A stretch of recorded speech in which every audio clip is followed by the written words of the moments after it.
Good day everyone, we are from BABROU 3A Group 2. My name is Raymond and together with me reporting today is Geraldine. Now, we will be discussing a figure whose legacy remains controversial here in the Philippines.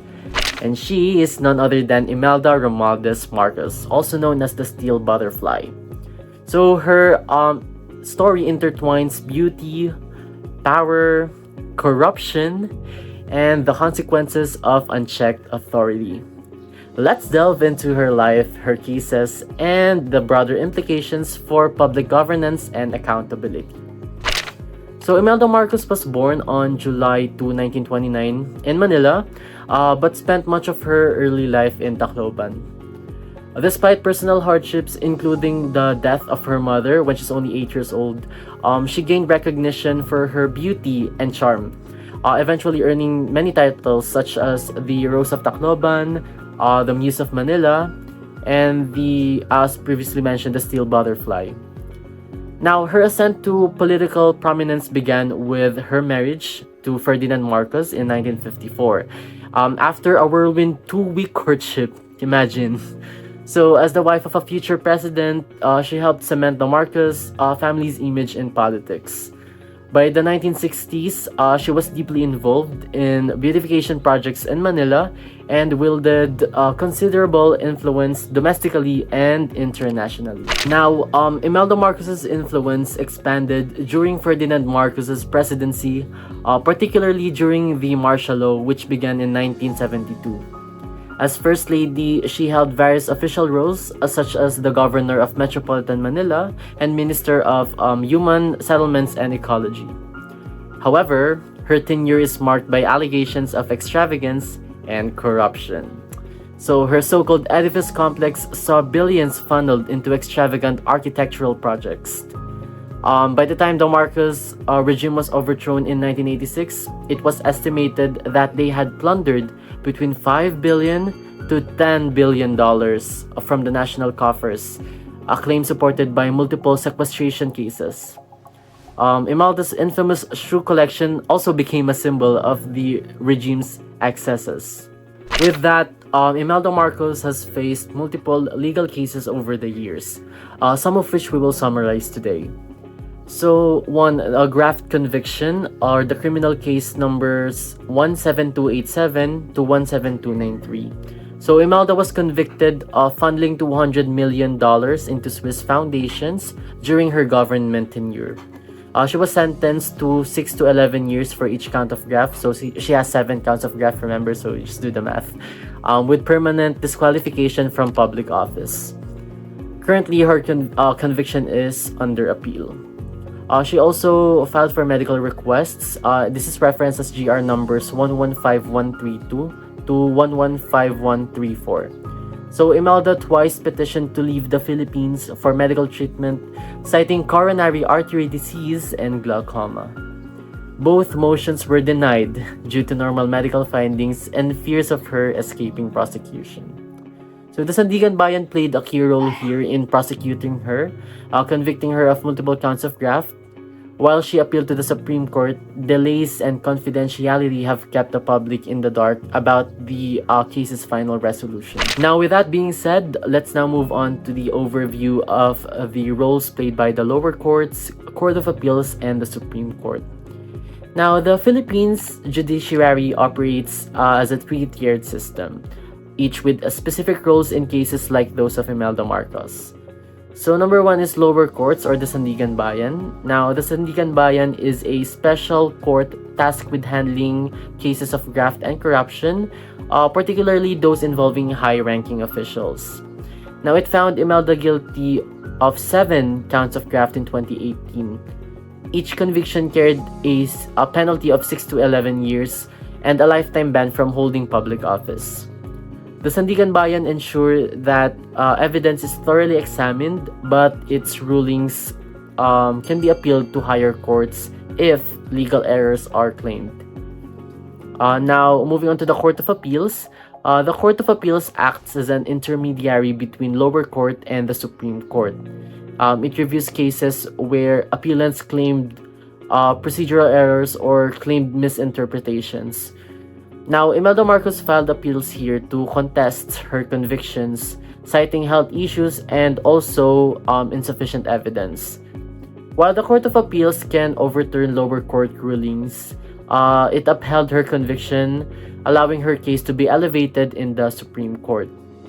Now, under the Supreme Court, it is the highest judicial body and it provides the final verdict on appeals. In Imelda's case, the Supreme Court has yet to release a conclusive decision, leaving questions about justice and accountability unresolved. The lack of transparency in judicial proceedings, especially in high-profile cases like this, has drawn criticism for prolonging the pursuit of justice. Now, each level of the judiciary plays a critical role in ensuring accountability and fairness. However, delays and appeals often hinder the swift resolution of cases, underscoring the need for systematic reforms in the Philippine legal process. Thank you for that, Raymond.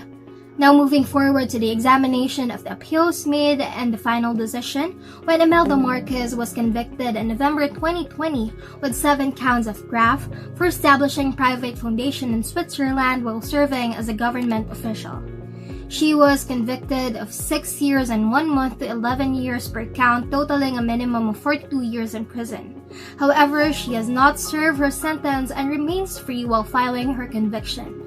On December 5, 2018, less than a month after the first filing of her conviction, Marcos posted a 300,000 pesos bail for temporary freedom and filed a notice for appeal of requesting her case records to be forwarded to the Supreme Court for legal proceedings. So the key violations and the relevant laws applied to these cases was first the Anti-Graft and Corrupt Practices Act, or RA number 3019, where Marcos was found guilty of managing private Swiss accounts, amassing ill-gotten wealth, and engaging in corruption. The law aims to prevent public officials like Marcos from legally enriching themselves through dishonest practices. Second, it's the revised penal code, whereas during the martial law and the Marcos regime, the family was implicated in corruption, money laundering, and plunder. And even after the death of Ferdinand Marcos Sr., Imelda Marcos continued activities linked to illicit wealth, including the lavish spending of the public funds. Third is the human rights violation under the martial law and the Marcos regime, where it was linked to the widespread of human rights abuses, including illegal detention, torture, and killings of political opponents. And lastly is tax evasion, when the Marcos family owes the Bureau of Internal Revenue 208.3 billion pesos in unpaid estate taxes with no records of payment. And despite a 2007 acquittal on 5 tax evasion counts, they remain under the scrutiny for decades of non-payment. Imelda Marcos also faced various cases abroad, including criminal, civil, and forfeiture proceedings, and the cases presented on the screen are the biggest 3. So first is the 1988 racketeering case in Manhattan, where Imelda Marcos and Ferdinand Marcos Sr. along with 8 associates were indicted for racketeering, conspiracy, fraud, and obstruction of justice. She was accused of using $103 million in stolen government funds for Manhattan real estate and art purchases. Imelda Marcos pleaded not guilty, and the tobacco heiress Doris Duke posted $5 million bail for her. Next is the 1919 Swiss Federal Supreme Court, where the court ruled that $356 million in Marcos's Swiss bank accounts were criminal provenance, enabling the return of the assets to the Philippines. However, these funds were frozen after the 1986 People Power Revolution. And lastly is the 1995 human rights violation class suit in Hawaii, where a U.S. District Court in Hawaii awarded $1.96 million to 9,539 victims of human rights abuses under the Marcos dictatorship. The ruling was upheld in 1996 by the U.S. Ninth Circuit Court of Appeals, but remained unenforced in the Philippines due to jurisdictional challenges. Imelda Marcos also faced numerous corruption cases in the Philippines since the early 1990s. From 1991 to 1995, the Ombudsman filed 28 criminal cases against Imelda Marcos, including graft and malversion charges. In 1993, she was convicted of graft, but was overturned by the Court of Appeals in 2008 and upheld by the Supreme Court in 2018 due to insufficient evidence. In 2008, she was acquitted of 32 counts of illegal fund transfers to Swiss account from 1968 to 1976. In 2011, the Sandigan Bayan ordered Marcos to return $280,000 in misused National Food Authority funds. As of 2015, she still faced 10 criminal charges and 25 civil cases. And on November 9, 2018, the Sandigan Bayan convicted her of 7 counts of graft related to private Swiss accounts, sentencing her to minimum of 42 years in prison. And the conviction also barred from her public office, but appeals and her advanced age delayed this enforcement.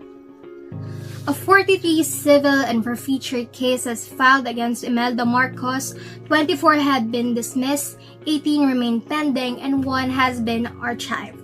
And despite these acquittals, the court ordered Marcos' cronies to return billions to the treasury in 1 case. So the pending cases, including civil case number 141, which involves Marcos' assets including Swiss funds, jewelry, and Adelma accounts with partial judgment, has already been issued. Imelda Marcos and the Marcos family as a whole hold a profound and controversial position in the Philippine history.